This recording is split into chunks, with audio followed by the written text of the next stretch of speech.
The past may shape us, but it does not define us. Love can rewrite even the oldest of stories. My beautiful family friends. When I say family, I mean Mosaicans because we are a family, a little circle. This morning, I want to talk to you about something that lives quietly in many of our families. It's not always spoken out loud, but it lingers in our stories, our silences, and maybe sometimes even in our bones. I want to talk about curses. Not the kind from fairy tales, though we will begin with one. I'm talking about the kind of curses that families carry through generations, patterns that repeat, even when we think we've outgrown them, pain that gets passed down, sometimes wrapped in love, stories that no one remembers starting, but that everyone seems to know by heart. The kind of curses that are harder to name and even harder to break. Let me begin with a story. In Alice Hoffman's Practical Magic series, there's a family, mostly referred to as the Owens women. They live in a small Massachusetts town in a big old house with a wild garden. People say they're witches, and in a way they are. Their lives are filled with herbs and charms and little spells and a quiet kind of magic that sits just beneath the surface of every day. But what makes the Owens women family actually truly legendary isn't their magic, it's the curse. Long ago, their ancestor, Maria Owens, fell in love with a man who betrayed her. Heartbroken and furious, she cast a spell, not to hurt him, but to protect herself and her descendants. She declared that any man who loved an Owens woman would meet a terrible fate. And so the curse was born. For generations, and I mean generation after generation after generation, Owens women learned to live under its shadow. They learned to guard their hearts. They learned that love was dangerous. They learned to survive, but not to trust happiness. The curse shaped not only their lives, but how they understood themselves. They didn't question whether the curse was real. It was simply the story that they were given. And like all stories handed down through generations, it felt inevitable.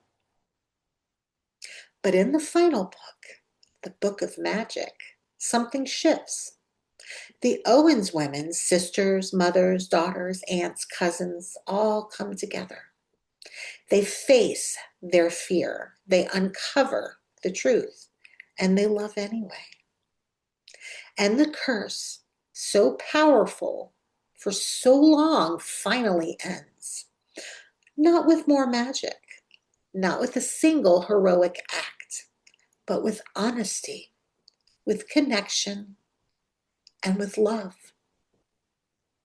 Now, most of us probably don't have ancestors who cast love curses in the 1600s, but we do have stories we've inherited. We have patterns.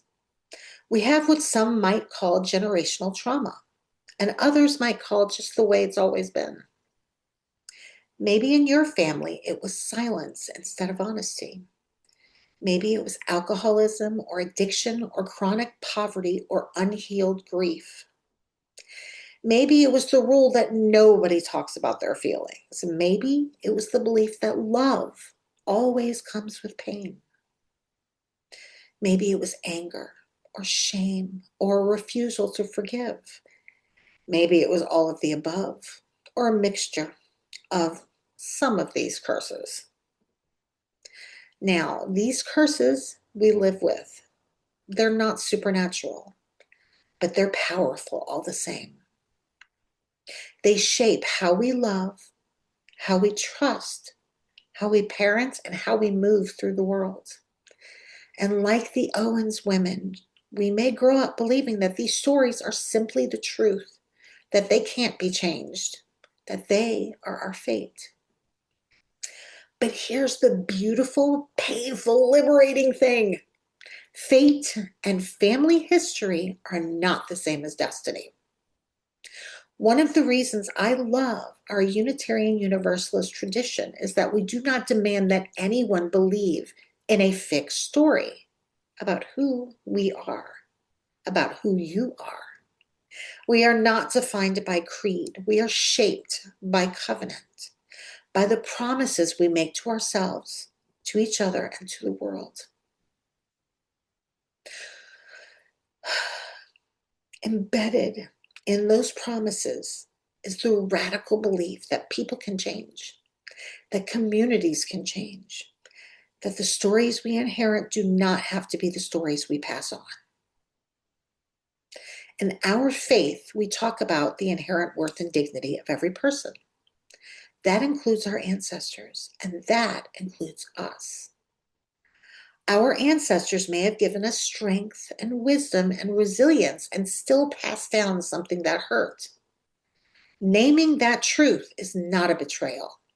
Naming it is an act of courage. It's the first step in the wholly difficult work of breaking curses. Now, in stories, curses are broken with a single act, with a kiss, a spell, the stroke of midnight. In real life, it's rarely so clean. Breaking a family curse can look like being the first in your family to talk openly about something everyone else avoids. Saying I love you in a family where love was always hidden behind jokes and silence. Seeking therapy or spiritual counsel. Making different choices as a parent or a partner. Forgiving, not to excuse harm, but to free yourself from its grip. And learning to trust and joy without waiting for it to vanish. In practical magic, the curse is broken not through a spectacular spell, but through a collective act of love. The women gather. They face what's been haunting them. They refuse to keep living as if their future is already written. We can do that too. When we break curses, we don't just change our own lives, we change the lives of those who come after us. We plant new stories in the soil of our family tree. Now, some of us grew up with faith traditions that talked a lot about sin and punishment, but here in Unitarian Universalism, we center healing, dignity, liberation, and love. I see the work of family curses being broken as profoundly theological. When we do the hard work, we face the inherent pain. We are honoring the interconnected web of existence. We are recognizing that our healing ripples outwards. Living out the worth and dignity not only of ourselves, but of those who will inherit our choices. Practicing the kind of redemptive love that doesn't erase the past, but transforms it. So think of the curses that have been broken in society for just a moment. Families who ended cycles of abuse, communities that challenged racism, poverty, silence around mental health, congregations who faced their history and chose to do better or chose to move forward differently. Each act of healing is a kind of magic, a practical magic. In the books, Maria Owens cast the original curse out of pain. She wanted to protect her descendants from ever being hurt like she was. And I think that's what happens, and really a lot in real families. Someone gets hurt, badly hurt, and they build a wall. They say never again. And that wall becomes a pattern. And that pattern becomes a story. That story becomes a curse. And with each generation, it gets stronger. Now, most curses begin as protection. But protection, when held too tightly, becomes a prison. To break a curse is not to reject the people who came before us. It's to love them more honestly. It's to say thank you for what you gave me. I see the pain you've carried. I choose to end what hurt you and what might have hurt me. This is sacred work. That is courageous work. It's love. It's pure love. Now, none of us do this work alone. The Owens women didn't. They gathered sisters, mothers, daughters, friends, because breaking curses requires more than individual willpower. It requires witnessing, it requires community, and it requires love. Here in our congregation, we gather every week as a kind of chosen family, and we will continue to do so. We light the chalice as a reminder that there is light even in the most shadowed corner of our story. We sing, we reflect, we hold silence, and we bear witness to each other's becoming. When someone in the room decides to speak a truth their family never spoke, when someone chooses to love differently, when someone chooses healing over silence, they are not alone. We, our community, becomes the circle around the kitchen table at midnight, whispering, "The curse ends here." I want to invite you, just in the quiet of your own heart, to think of a story your family carries. It might be big or small. It might be loud or whispered. Something that feels like it's always been there. And now imagine what it would mean to not carry that story forward, to break it, to let it end with you. That is the gift that you give not only to yourselves, but to those who come after you. Children's, friends, communities, future generations you may never meet. Breaking curses is never about pretending they didn't happen. It's about choosing a different ending. So friends, may we be brave enough to name the patterns we've inherited. May we be wise enough to see which ones deserve to end with us. And may we hold our ancestors in compassion, knowing they were doing the best they could with the tools that they had. May we be fierce in protecting those that we love.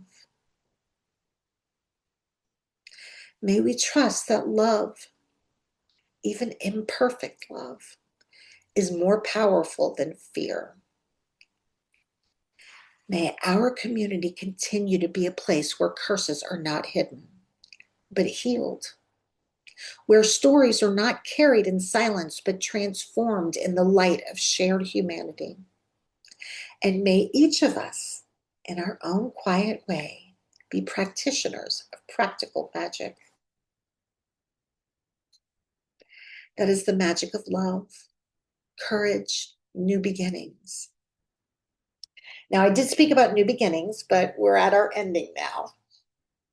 And I'd like to end with a quote at the end of Alice Hoffman's final book in the series. Always throw spilled salt over your left shoulder. Keep rosemary by your garden gate. Add pepper to your mashed potatoes. Plant roses and lavender for luck. And fall in love whenever you can. Amen. Blessed be, and let it be so.